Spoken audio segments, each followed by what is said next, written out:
Gelombang simpati dan dukungan mengalir bagi Sudrajat, pedagang es kue gabus di Kemayoran yang viral karena diintimidasi dan dituduh menjual es berbahan spons.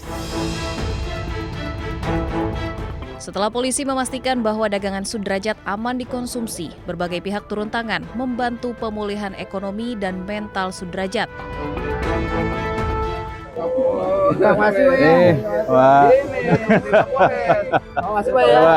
Ya mudah-mudahan manfaat bisa buat jualan sama mana ya, ini buat nambah modal ya.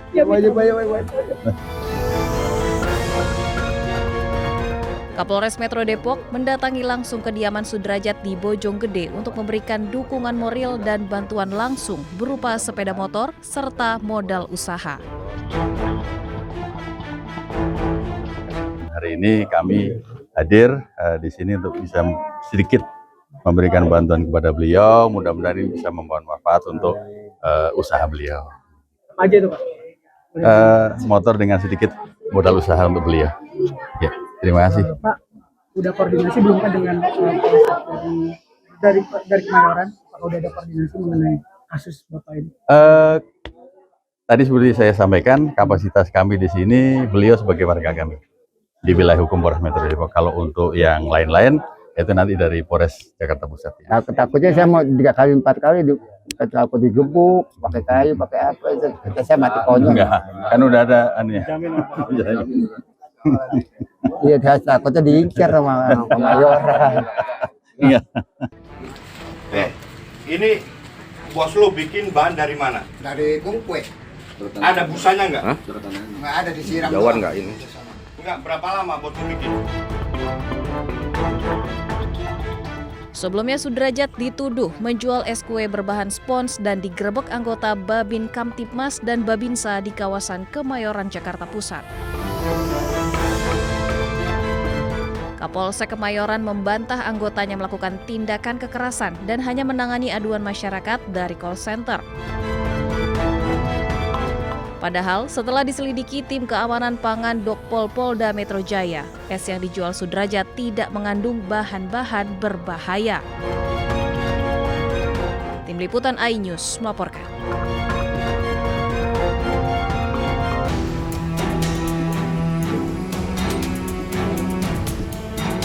Rumah Sudrajat, penjual es yang viral karena dituding menjual es dengan bahan makanan berbahaya di kawasan Citayam, Kabupaten Bogor, saat ini tengah direnovasi oleh pemerintah setempat. Pekerjaannya pun baru dimulai pada Selasa pekan lalu. Pengurus rukun warga setempat mengungkap atap rumah Sudrajat sebelumnya sempat ambruk sehingga mendapat bantuan renovasi dari pemerintah setempat. Dari kurang lebih dari Selasa kemarin Pak, Selasa kemarin, nanti kurang lebih hampir semingguan. Nah, itu diakibatkan apa Pak? Rumahnya lapuk Pak. Emang lapuk ya? Nah, bangunannya sudah agak rapuh, kayu-kayunya. Kebetulan dana dari desa turun Pak, Alhamdulillah. Izin saya Tuan Pak bersama Pak Heri datang kemarin dengan pimpinan kami, ingin Pak mohon maaf saja Pak atas kecelakaan yang terjadi, tidak ada niat untuk menghina Bapak. Bapak itu Pak, dari saya Pak, insya Allah depannya Pak ya. Sementara terkait kasus tudingan jualannya, Babinsa dan Babin Kamtipmas Jakarta Pusat telah mendatangi Sudrajat dan meminta maaf kepadanya dengan disaksikan oleh sejumlah warga. Dari Depok, Jawa Barat, Iyung Rizky, iNews melaporkan.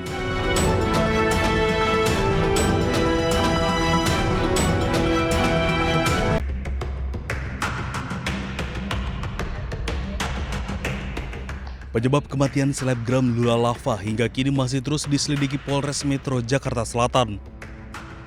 Penyelidikan dimulai dengan merangkai peristiwa penemuan jenazah, pengolahan barang bukti, pemeriksaan saksi hingga olah tempat kejadian perkara. Tim penyidik Polres Metro Jakarta Selatan sejauh ini sudah memeriksa 10 orang saksi termasuk kekasih almarhumah Reza Arab dan berencana akan meminta keterangan pihak keluarga. Tak hanya saksi dari orang dekat almarhumah, polisi juga telah memeriksa tim dokter dari Rumah Sakit Fatmawati yang melakukan visum luar terhadap jenazah, serta seorang dokter yang mengeluarkan surat kematian. Pihak Rumah Sakit Pondok Indah juga turut dimintai keterangan untuk mengetahui riwayat medis Lula Lava. Hingga kini, petugas masih menunggu hasil pengolahan barang bukti yang sedang diuji di Pusat Laboratorium Forensik. Pemeriksaan saksi-saksi sudah dilakukan, pemeriksaan 10 saksi, mulai dari orang yang menemukan pertama, ART dan supir, termasuk ada 2 dari teknisi pihak apartemen, termasuk sudah melakukan pemanggilan terhadap kekasih almarhum, termasuk dengan personal asisten, dan rencana tindak lanjut proses pemeriksaan keluarga dari almarhum. Sebelumnya, jasad selebgram Lula Lava ditemukan di dalam kamar sebuah apartemen yang ditempatinya di kawasan Jakarta Selatan tanggal 23 Januari lalu. Aparat kepolisian memastikan penyelidikan penyebab kematian selebgram dilakukan secara transparan dan hasil penyelidikan akan disampaikan secara komprehensif dengan menghadirkan pihak-pihak terkait. Dari Jakarta, Denny Helmi Sajangbati, iNews melaporkan.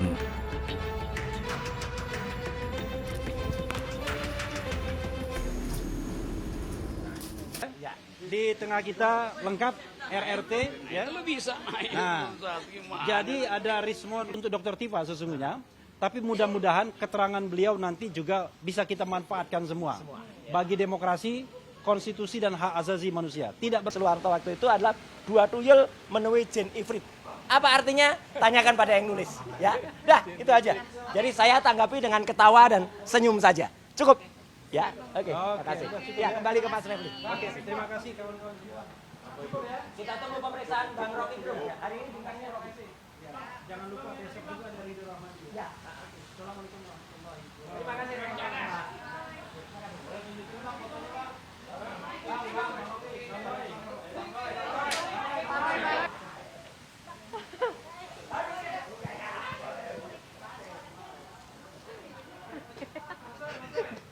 Dia nggak pakai kaos budrek lagi. Beliau, kawan-kawan semua, media semua akan memberikan keterangan kepada RRT, ya, terutama terkait dengan hal-hal yang berbau digital forensik, ya, mungkin processing dan lain sebagainya. Seperti kita ketahui bahwa RRT dikenai pasal 32 dan 35 Undang-Undang ITE 2008. Pasal itu, kalau pasal 32 itu yang paling kejam sesungguhnya dari penersangkaan ini. Pasal 32 itu kurang lebih merusak dokumen publik atau dokumen milik orang lain dengan ancaman hukuman 8 tahun. Kemudian pasal 35 itu mengedit dokumen agar tampak otentik. Artinya sebelumnya dianggap tidak otentik.